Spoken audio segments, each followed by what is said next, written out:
जय शंकर की हर हर महादेव, जय भैरवनाथ बम बम बम। भाई ऐसी बात है, मैं बैजनाथ से आ रहा था अभी 30 तारीख के बाद। तो मैं सबसे पहले जो भीड़ में है एक बड़े भीड़ चौंतरा में एक दुकान है। वहाँ पर मूर्तियाँ रखी हुई है बेचने के लिए। तो मुझे यहाँ पर किसी ने कहा था भाई कि मूर्ति लानी है हनुमान जी की। कहाँ के लिए? टापू के सामने उधर वहाँ शनि महाराज जी का मंदिर भी है और वहाँ हनुमान जी की मूर्ति किसी वक्त उस तक साल पहले या 2 साल पहले कुछ वाला शायद निषेधी थे या जो भी थे या चोर थे जो भी थे, उन्होंने मतलब उठा के फेंक दी थी नाले में। तो खंडित हो गई मूर्ति हनुमान जी की। तो बोला ऐसी बात है, तो मैंने बोला चलो मैं मूर्ति ले आऊँगा, कोई बात नहीं ले आऊँगा। तो कुछ कारणवश मैं बीच में मूर्तियाँ नहीं ला पाया। तो अभी जब मैं आ रहा था तो सोचा कि मूर्ति ले आता हूँ। सुबह सुबह जब वहाँ से आया तो वहाँ पर एक टेंट हाउस वाला उस दुकान के पास ही था और उसकी दुकान खुली थी टेंट हाउस वाले की। तो जो मूर्ति जो बेचते हैं, जो मार्बल के साथ वहाँ पर टाइल वगैरह के साथ है, तो वो वहाँ पे थे नहीं। तो मैंने बोला भाई इनका नंबर है? बोले इनका नंबर तो ये लगा, बोला सामने फ़ोन कर लो। मेरा फ़ोन तो आप ही कर लो भाई, मेरा फ़ोन गाड़ी में है। मैंने कहा कि मैंने मूर्ति लेनी है एक हनुमान जी की। मैंने सोचा कि पंचमुखी हनुमान जी की लेता मूर्ति, वो बड़ी महंगी लगाई उन्होंने। फिर मैंने बोला चलो वो पंचमुखी हनुमान की रहने दो, तो हनुमान जी की ले लेता हूँ, एक मुखी हनुमान जी की। तो फ़ोन पे बात हुई कि भाई की कितनी कीमत रखी हुई है, इतने फुट की है। तो उनने बताया कि भाई कि इतने की रखी है। तो मैंने क्या कि मैंने उसमें से मतलब 400 लेस करके जो कीमत बनती थी मैंने वो पैसे निकाल दिए। मैंने बोला जी आप रख लो, तो मैं मूर्ति ले आता हूँ क्योंकि मैं जल्दी में हूँ। तो उन्होंने कहा नहीं, बोला वो आ रहे हैं। मैंने पैसे गिन लिए थे कि उसको गिन लिए थे, अगर उस बंदे ने पैसे रख लिए होते और मैंने मूर्ति उठा लेनी थी, गाड़ी में डाल लेनी थी, आ जाना था। तो उन्होंने कहा नहीं रुक जाओ, बोला आ रहे हैं। तो बोला जी थोड़ी देर लगने, मेरे पास टाइम नहीं है मेरे पास भाई। तो फिर बोले नहीं आप रुक जाओ। तो जब जो रुकने का टाइम मुझे दिया तो मैंने फिर मूर्ति को थोड़ा गौर से देखा। मतलब मूर्ति ने नहीं आना था, मैंने गौर से जब मूर्ति देखा तो मूर्ति की थोड़ी सी आँख की जो पुतली थी वो थोड़ी एक छोटी थी एक बड़ी थी, पुतली में अंदर सी। बाकी मूर्ति बढ़िया थी, नैन नक्श बढ़िया थे। मैंने बोला भाई ऐसा है कि उनको फ़ोन कर लो कि रहने दे दो, मैं तो पैसे निकाल दिए थे। क्योंकि इनकी जो पुतली जो है वो एक थोड़ी छोटी बड़ी है, तो मुझे ये लगता है कोई ध्यान से देखेंगे तो नैन नक्शी अगर प्रभु के ठीक ना हो तो फिर आनंद नहीं आएगा। तो इसलिए जो हमें शुरू चाहिए वो हमें बढ़िया चाहिए, तो उनको मना कर दो। तो मैं देख लो आप मूर्ति के जो नैन नक्श में जो आँख की पुतली में फ़र्क है थोड़ा, बाकी बहुत बड़ी मूर्ति थी। तो मैंने बोला अगर उस वक्त तो मैंने आप उसने बोल दिया था भाई कि आप पैसे ले लो, तो मैं ले चुका था, तो बात अलग थी। लेकिन अब जब वक्त मिला तो अब नहीं ले पाऊँगा मैं इसको, भाई बात श्रद्धा की है। तो उतने को बंदा वहाँ मोटरसाइकिल पर पहुँच गया, बोला जी मैं आ गया। मेरा भाई साहब आपकी मूर्ति जो है, मैं तो पैसे निकाल दिए थे, चाहे उनसे पूछ लो, लेकिन ये मूर्ति में पुतली में फ़र्क है। वो कहता है नहीं नहीं, बोला जी बोला इतना फ़र्क तो चलता है, छोटा मोटा ऐसा वैसा। मैंने बोला नहीं भाई बात ऐसी है, जब बात श्रद्धा की आती है तो मुझे नुक्स नहीं चाहिए।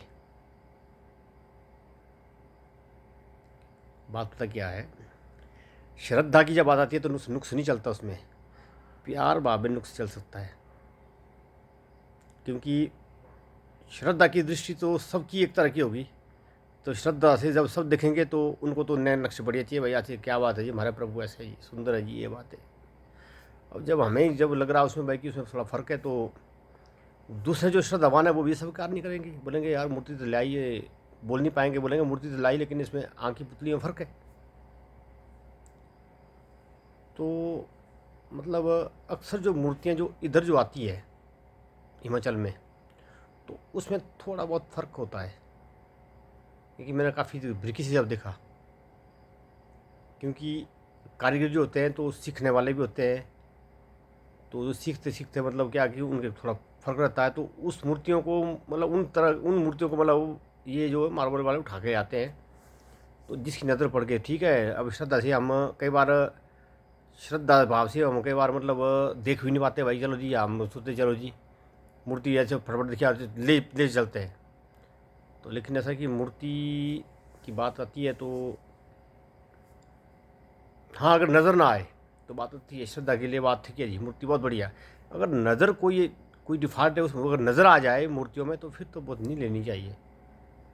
तो ऐसी बात है। फिर वहाँ से जब मैं आया मैंने बोला यार मैंने आज हनुमान जी की मूर्ति मैंने ले जानी थी आज फ्रंट सीट में, तो मैं नहीं ले पाया, नहीं ले आ पाया। तो आ गया मैं, चलो कोई बात नहीं। थोड़ी देर आगे चला तो वहाँ से आगे पहुँचा, वहाँ का नाम मैं भूल गया, महाआश्रम है संतों का। तो वहाँ एक संत, उनके हाथ में किताब थी, बढ़िया संत थे, दर्शनीय लग रहे थे। तो जो उनकी जो मतलब जो जब उनको मुझे दिखे कि मतलब कि वो बहुत दर्शनीय महात्मा है, तो उन्होंने मुझे हाथ मारा ऐसे मतलब।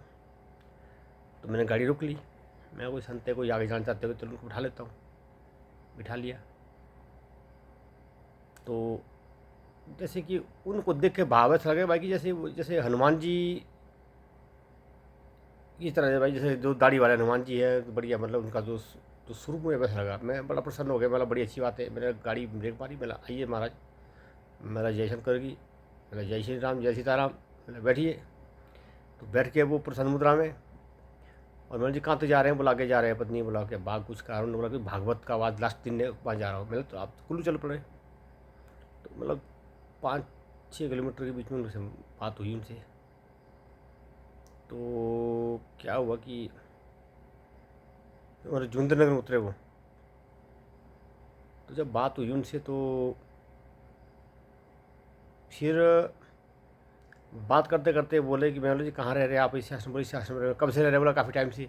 फिर बात चली भाई ये, बोला जी कुल्लू में भी आश्रम है। मैंने बोल दिया पहले, मतलब भुंतर में आश्रम है, वहाँ पर मेरा मेरा माँ मंडलेश्वर जी ऐसे ऐसे, मेरा उनका नाम लिया मैंने। बोला हाँ जी हाँ जी, बोला उनका ही आश्रम है ये। मैंने बोला बिल्कुल जी, मतलब मैं जानता हूँ। फिर मुझे पूछा आप कौन है, मतलब मैं ऐसा मैंने कहा मैं प्रोफेसर हूँ राजकीय महाविद्यालय कुल्लू में। तो संत होते हैं, कई बार गप्पे भी मार देते हैं।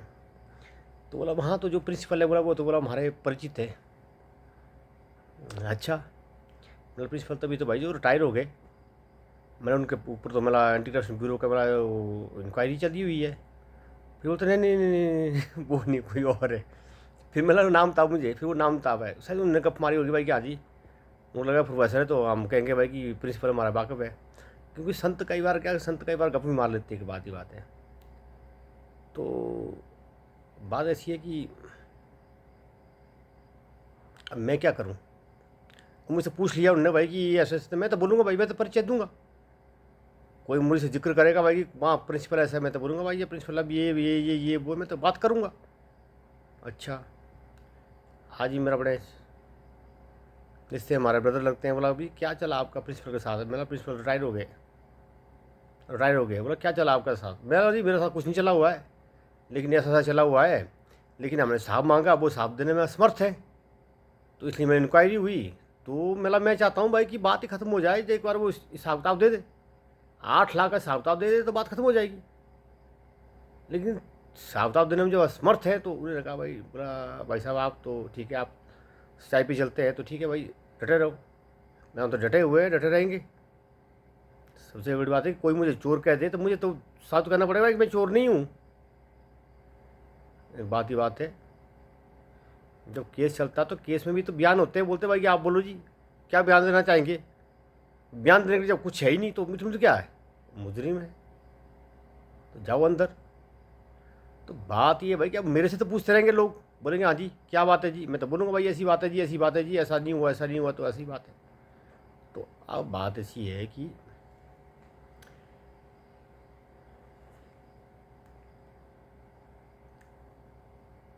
डिफेंस, सच्चा इंसान हो तो डिफेंस करेगा। जब डिफेंस की गुंजाइश ही नहीं हो तो वो क्या डिफेंस करेगा?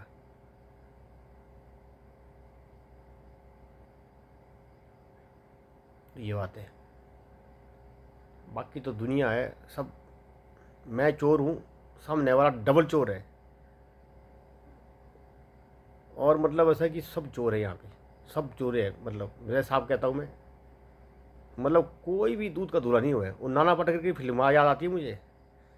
मेरे पास फिल्म बड़ी कम देखता हूँ मैं, पर वो देख ली है मैंने कि बोला भाई अगर आप बिल्कुल सच्चे हैं तो ताई मुझे हाथ लगाना, अगर बोला आप रिश्वत ली हुई है थोड़ी सी भी तो दूर रहना। तो बात ये है, यहाँ सब चोर है, मानता कोई नहीं। मैं तो बोलता हूँ भाई मैं चोर हूँ। चोर उनके लिए हूँ जो चोर खुद चोर है, उनके लिए चोर हूँ मैं, फिर उनके लिए माँ चोर हूँ, क्योंकि ठगवाओ का चेल्लो हूँ। सरेआम बोलता है। तो इसलिए बात ऐसी है, मतलब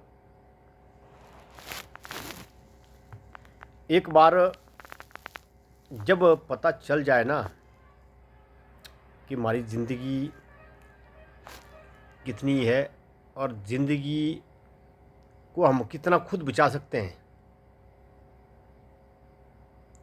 या ज़िंदगी को अपने अनुसार कितना डाल सकते हैं, और ज़िंदगी में जो हमारी इच्छा है मतलब अपने अनुसार हम कितनी इच्छा मतलब पूर्ण कर सकते हैं। हमें पता है कि हम अपने अनुसार हर इच्छा पूरी नहीं कर सकते, अपने अनुसार ज़िंदगी ढाल भी नहीं सकते, अपने अनुसार मतलब इच्छा मृत्यु का वरदान भी नहीं पा सकते। विषम पिता तो है नहीं हम।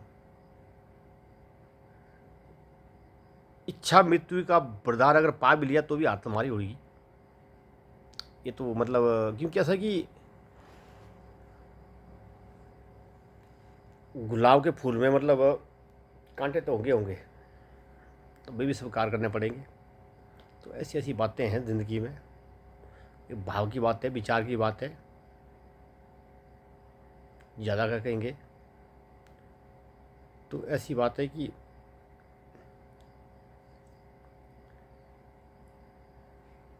हम तो भाई जो सच्चाई को कहने की कोशिश करेंगे। और इस बारी मैंने सोचा है कि ऐसा है कि चलो मतलब मैं तो अट फिर के एक बिंदु पे आऊँगा। इस बारी मेरी कोशिश ये रह गई भाई कि जो राजकीय महाविद्यालय कुल्लू में है, अब जो नए सत्र में, चाहे फर्स्ट ईयर के, चाहे बीएससी हो, चाहे बीकॉम हो, चाहे बीए हो, चाहे बीबॉक हो, कोई भी हो, मतलब first year second year final MA तक के बच्चे जो हैं उनको जहाँ मतलब 500 रुपये अगर मान लो पीटी फंड से लिया जाता है तो उनसे ज़्यादा से ज़्यादा मतलब 400 से ऊपर ना लिया जाए, मतलब कम से कम 100 रुपये उनसे कम लिया जाए, क्योंकि हमारे पास पीटी फंड बतेरा है। क्योंकि अगर हम पीटी फंड लेते रहेंगे, पीटी फंड बढ़ता रहेगा। आज तो चलो हमने पीटी फंड पे अंकुश लगाया हो भाई कि नहीं ये गलत यूज़ नहीं करना इसका, और गलत यूज़ तो हम मतलब होने नहीं दे रहे। खास करके मैं इसके लिए विशेष भूमिका निभा रहा हूँ। तो कल दिन में जब हम नहीं होंगे तो कोई और आएगा, तो वो तो मतलब वो करोड़ों रुपये होगा तो वो तो एक झटके में इसको बिला कर देगा। इस सच्चा कि अगर मान लो यहाँ 6,000 बच्चे हैं, अगर 100 रुपये भी अगर हम कम लेते हैं तो 6 लाख, कैलकुलेशन मेरी गलत हो सकती है, शायद 6 लाख मतलब बच जाएगा, मतलब गलत जगह यूज़ होने से या गलत की जेब जाने से बच जाएगा। तो ये मेरा मतलब सोच रहा हूँ मैं भाई कि एज ए महामंत्री होने के नाते मतलब मैं एक ये रिक्वेस्ट रखूँगा। बाकी अगर जाने मतलब बच्चों के पेरेंट्स, और दूसरी बात मतलब कि बच्चों के पेरेंट्स, कोई पांगी से बच्चा है, कोई कहाँ से, कोई लौल से है, कोई किन्नौर से है, कोई बड़ी दूर दूर से बच्चे हैं, और बच्चों के पेरेंट्स सभी कोई नौकरी करते हैं, कोई घर में कोई काम करते हैं, कोई अपना बाग बगीचा देखते हैं। तो उनके लिए मतलब इलेक्शन के दौरान आना भी मतलब संभव नहीं है। तो क्यों ना सके जब है कि अगर वो अपने बच्चों को अथॉरिटी दे दे तो वो बच्चे मतलब भूमिका निभा सकते हैं। जैसे मतलब पेरेंट्स टीचर एसोसिएशन की बात मानता हूँ मैं। अगर कोई पेरेंट्स मतलब अपने बच्चों को अथॉरिटी दे भाई कि इसके संबंधित मतलब डिस्कस करने का अधिकार हम अपने बच्चों को दे देते हैं, तो क्यों ना मतलब एक मतलब स्टूडेंट की तरफ से भी एक